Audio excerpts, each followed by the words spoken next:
ഇവിടെ നമുക്ക് 7⁻6n - 6⁻6n ഈ തന്നിരിക്കുന്നതിൽ ഏതുകൊണ്ട് എക്സാക്ട്ലി ഡിവിസിബിൾ ആണെന്ന് ഫൈൻഡ് ഔട്ട് ചെയ്യണം. സോ അതിന് നമുക്ക് a⁻n - b⁻n n ഓടാണെങ്കിൽ അത് a - b കൊണ്ട് ഡിവിസിബിൾ ആയിരിക്കും.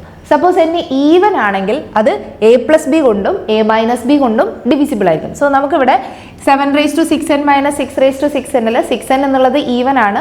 സോ അത് 7+6 കൊണ്ടോ അല്ലെങ്കിൽ 7-6 കൊണ്ടോ ഡിവിസിബിൾ ആണ്. 7+6 13 ആണ്, അത് ഇതിനകത്ത് ഇല്ല. സോ നമുക്കിതിനെ റീഅറേഞ്ച് ചെയ്ത് 7³ എന്നും 6³ എന്നും റെപ്രസെന്റ് ചെയ്യാൻ പറ്റും.